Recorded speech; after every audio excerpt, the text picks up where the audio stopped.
వీళ్ళ అన్ని బయట పెట్టి బ్లాక్మెయిల్ చేస్తుంది లావణ్య గత కొద్ది సంవత్సరాల నుంచి అంటున్నారు. ఏమని బ్లాక్మెయిల్ చేస్తుంది, ఎందుకు బ్లాక్మెయిల్? అదిగోమ్మా అక్కడ కోర్టులో ఏది పెట్టింది చూడు, ఇక్కడ పెళ్లి చేసుకోవాలి, పెళ్లి చేసుకోమని పెట్టింది. 12 కోట్లు కావాలని ఒకసారి రోజు నాకు టార్చరు. నాకు అమ్మాయి డేటా నేను ఇస్తాను, నాకు ఫోన్ చేసిన వాట్సాప్ మెసేజ్లు అన్నీ మొత్తం చూపిస్తాను. రాత్రి 1:40 నుండి 3:30 వరకు ఫోన్ చేసి నిద్రపోనీయకుండా ఆ అమ్మాయితో చాలా గౌరవంగా మాట్లాడే, అమ్మ నువ్వెవరో నాకు తెలీదు, నువ్వెందుకు నన్ను ఇసుకిస్తావు, మా వయసుకైనా గౌరవం ఇవ్వు, అర్ధరాత్రి పూట మేము పడుకునేదే కొద్దిగా టైము, మేము 12:30 నుండి 3:30 వరకు పడుకుంటాం, మమ్మల్ని ఎందుకు ఈ టైంలో ఇసుకిస్తావు అని ఎన్నోసార్లు నేను మాట్లాడాను.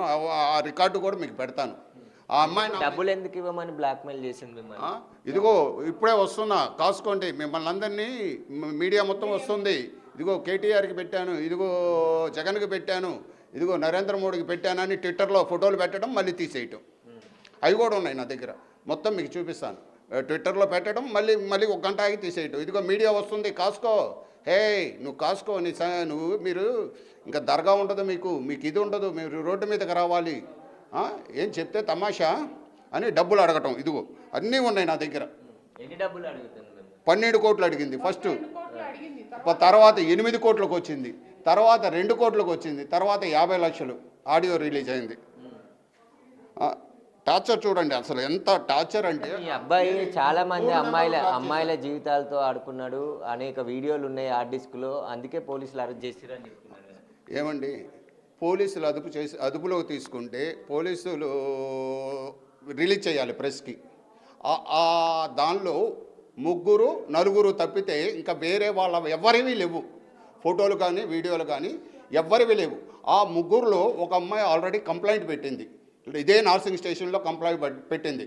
ఇదే ఇంకొక అమ్మాయి బిగ్ న్యూస్లోనే, మీ ఆర్ న్యూస్లోనూ వచ్చి చెప్పింది, ఇలా మేము మా ఇద్దరి అంగీకారంతో తీసుకున్నాం ఫోటోలు అంటే. వీడు చేసిన తప్పేనండి, ఆ తప్పు చేశాడు కాబట్టి ఈరోజు మేము తలదించుకున్నాం. ఎవరైనా పెట్టుకోకూడదు, తప్పది.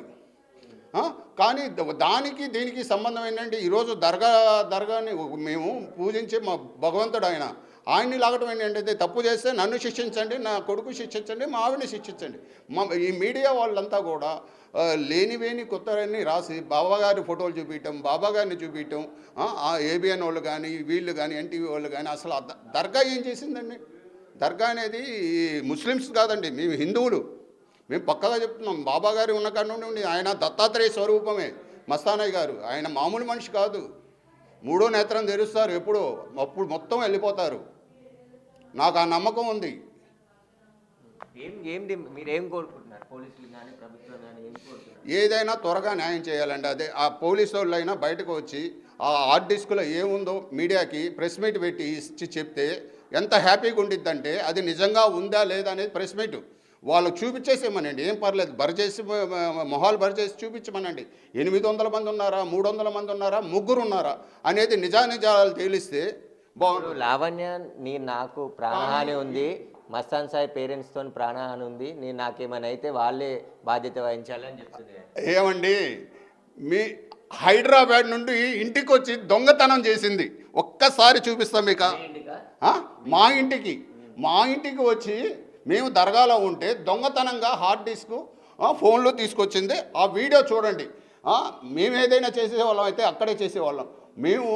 మా బాబు అన్నాడు, నేను వెళ్ళి ఎట్టొకట్ట బతిలాడి తీసుకొస్తాను, కేసులు కూడా వద్దు, బాబాగారి పరుగు పోయిద్ది అని చెప్పాడు.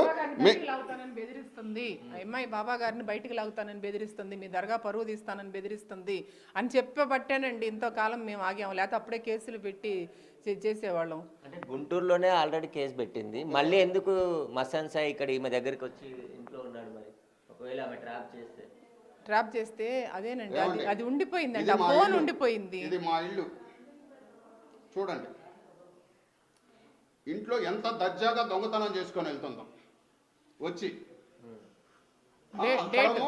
డేట్ ఉంది చూడండి, డేటు టైం కూడా ఉంది.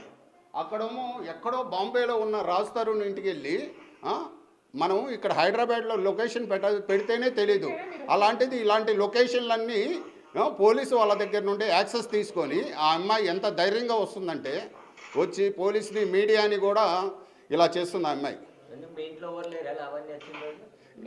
మేము దర్గాలో ఉంటామండి పూజలో, అదే టైంలో మేము ఎక్కడున్నాము కూడా చూపిస్తాం. ఇది చూడండి, ఆ అమ్మాయి వచ్చింది కదా, ఇదిగో ఆ టైంలో సాయి ఏం చేస్తున్నాడు, వాళ్ళ మదర్ ఏం చేస్తున్నారు, ఇదిగోండి ఆ అమ్మాయి వచ్చిన టైంలో అదే సేమ్ టైము సేమ్ ఇది దర్గాలో ఉన్నాం మేము. చూడండి అదే టైంకు ఆ అమ్మాయి మేము దర్గాలో ఉన్నామని తెలిసి మా ఇంటికి వెళ్ళి దొంగతనం చేసుకొని వెళ్ళిందంటే, అలాంటి ఆడవాళ్ళు ఉంటారు, మగోళ్ళకే కుదరదు, దొంగలకు కూడా చేత కాదు అలా దొంగతనం చేయటం. ఆ అమ్మాయి ఇప్పుడు వచ్చి మేము చంపుతాం అంటే చంపే వాళ్ళలాగా మేము కనపడుతున్నామండి.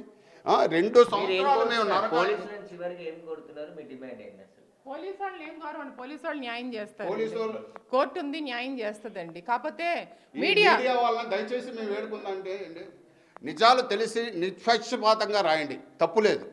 కానీ అభూత కల్పనలు ఒక అమ్మాయి గురి ఇలా వచ్చి పోలీసు వాళ్ళ ద్వారా తీసుకున్నారా మీరు వీడియోలు అవన్నీ వేయండి, తప్పులేదు, ఇంకా చేయండి. కానీ ఈ అమ్మాయి యాక్సెస్ చేసి ఈ అమ్మాయి పంపించి ఈ అమ్మాయి అభూత కల్పనలు చెప్పి ఇట్లా వేస్తే ఈ సాయికి మీకేంటి, మస్తానా గారికి ఏం సంబంధం అండి? మస్తానా గారు ఏం చేశారు? జైల్లో ఉన్నాడు, ఫోన్ ఎట్లా యాక్సెస్ అయితే ఆ ఫోన్ దగ్గర ఉంది, ఆ ఫోన్ నుండే యాక్సెస్ జరుగుతుంది. 2 ఫోన్లు అన్నీ కూడా ఇంకా ఆ అమ్మాయి దగ్గరే ఉంది, నెంబర్ కూడా మార్చేసి అవన్నీ తీసుకుంది, ఆ ఫోన్ నెంబర్ తీసి వేరే వేసి మేము సైబర్ క్రైమ్ కూడా ఇచ్చాం, ఆన్లోనే ఉంది ఆ ఫోను.